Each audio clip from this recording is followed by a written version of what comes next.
Hello, good day. How are you today? You're good, right? Okay. So, are you ready for today's lesson? You are. That's good. So, today in basic technology, we are going to be learning about woodwork tools. Okay? Our topic for today in basic technology it's on woodwork tools. Okay? It's a continuation of our previous topic on woodwork. Okay? We talked about the hand tools used for woodwork, right? We talked about the measuring tools and we said the measuring tools are tools used for measuring the length and width of a wood, right? And we mentioned the tools used for measuring. Then we talked about the boring tools. And we said they are tools used for making holes, right? And we mentioned the tools that are used for making holes. Good. And we talked about the driving tools. We said they are tools used for inserting fasteners like nails or screws, right? We said all that. That's good. So today, one of the hand tools we are going to be looking at are the cutting tools, okay? We are going to be looking at the cutting tools. The cutting tools are used for shaping or cutting wood, okay? The cutting tools are used for shaping or cutting wood, okay? Under the cutting tools, we have handsaw, a tool with a blade used to cut wood in straight lines. So this is called the handsaw.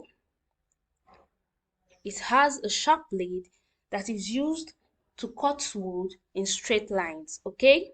This is the handsaw. We also have the coping saw. This tool has a thin blade and is great for making curved cuts in wood. It has a thin blade and it's great for making curved cuts in wood. Okay, this is the coping saw. We also have the utility knife. Okay, a small knife with a retractable blade, useful for cutting smaller piece of wood or for precision work. Okay, so this is called the utility knife. Okay, is used for cutting smaller piece of wood. Do we understand that? So under the cutting tool, we have the handsaw, coping saw, utility knife. Okay, good. So we also have mither box and backsaw. A mither box holds the wood in place, while a backsaw is used to make precise angled cuts. So this is called mither box, okay? This is called a mither box. A mither box holds the wood in place, okay? And the backsaw is used to make precise angle cuts. It's called the mither box, okay? We understood that, right? Good. We also have the jigsaw, an electric or manual tool for cutting curved or irregular shapes in wood. So this is called the jigsaw. It's an electric or manual tool for cutting curved or irregular shapes in wood. Okay, so these are cutting tools. They are used for cutting wood. We mentioned the answer, the coping saw, utility knife, mither box and backsaw, and jigsaw. So these are used for cutting wood. Okay, good. So we are going to be looking at the marking out tools. Okay, the marking out tools in woodworking are the tools used to measure and mark lines, or shapes on piece of wood, okay, before cutting them, okay. The marking out tools are the tools used to measure or mark out lines or shapes before cutting them, okay.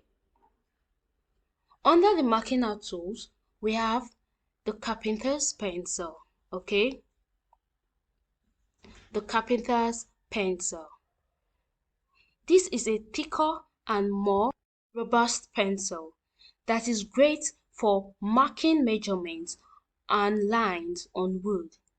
Its lead doesn't break as easily. Okay, so this is the carpenter's pencil. It's used for marking measurements and lines on wood. Okay, it's thicker than normal pencil. So this is the carpenter's pencil. Under the marking tools, we also have ruler. A ruler helps in measuring and drawing straight lines accurately, okay? This is called a ruler and it helps in measuring and drawing straight lines accurately. It's used with the carpenter's pencil to mark, okay? Good. We also have the tri-square, a simple tool with a right angle shape that's used for marking straight lines and checking for squareness. The tri-square is a simple tool with a right angle shape that's used for marking straight lines and checking for squareness. So this is the tri-square, okay? It is called the tri-square, okay? It's used for marking straight lines and checking for squareness. Good. Then we have marking gauge. It's a tool used for making parallel lines and set precise measurements. It typically has a fence and a cutting tool. This is the marking gauge. It's a tool used for making parallel lines and set precise measurements. This is the marking gauge. Typically has a fence and a cutting wheel, okay? So these are tools under marking tools, okay? There are tools under marking out tools, okay? We mentioned the carpenter's pencil, ruler, tri-square, and marking gauge, right? So we are going to be looking at types of planes. First, let's know the meaning of planes. Planes are special tools in woodworking, okay, that help in making wood flat, smooth, and precisely shaped, okay? So planes are special tools in woodworking that help in making wood flat, smooth, and precisely shaped. So we have different types of planes, okay? We have the jack plane. It's like the all-purpose plane used for rough shaping and making wood somewhat smooth, okay? The jack plane is a general purpose plane, okay? It produces a surface that is not very smooth, okay?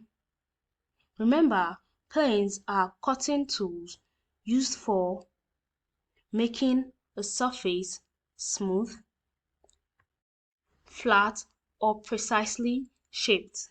So we have the jack plane and it produces a surface that is not very smooth, okay? Another type of planes we have the smoothing plane. This plane is all about making wood really smooth, especially after using the jack plane. So the smoothing plane is used after the jack plane for final cleaning up of the surface of wood. It's about making wood really smooth, okay? That is the smooth, okay? So that is the smoothing plane. Do we understand? That's good. We also have the block plane. It's small and perfect for more detailed work, like smoothing end grain or trimming wood edges. Okay, so these are the types of planes: the jack plane, smoothing plane, block plane. Okay, so let's see the uses of planes. Jack plane. You'd use it to remove rough wood quickly, like when making a board flat and straight. Okay, then the smoothing plane. Once you have used the jack plane, you follow up with the smoothing plane to get the wood super smooth, ready for finishing touch. Okay, then the block plane is great for smaller jobs like rounding edges or smoothing joints. So we now know the types of planes and their uses, right? Good. Remember, planes are special tools in woodworking that help in making wood flat, smooth, and precisely shaped. So these tools help make wood smooth, flat, and precisely shaped. Okay? So we are going to be looking at the paring tools. Okay? The paring tools are sharp tools that are often used in woodworking for shaving thin layers of wood. Okay? They are useful for shaping and smoothing wood surface. Okay? Under the paring tools, we have chisel. Chisels are like sharp, flat metal sticks. They are used to cut and shape wood precisely. You can use them for tasks like making roofs, carving designs, or smoothing surface. Okay? So this is called the chisel. It's a flat metal stick. Okay? They are used to cut and shape wood precisely. Under the paring tools, we also have mallet. A mallet is like a wooden or rubber hammer, but it's softer. You use it gently to tap the chisel when working. This controlled force helps you shape the wood without damaging it. Okay, so this is called the mallet. Okay, so these are tools under paring tools. So we now know the different tools used for woodworking, right? In today's video, we mentioned the cutting tool, marking out tool, the planes, types of planes, and their uses, and the paring tools, right? So we know the tools used for woodworking. Good. So now we are going to be looking at our assignment. I'm sure we can do it. That's good.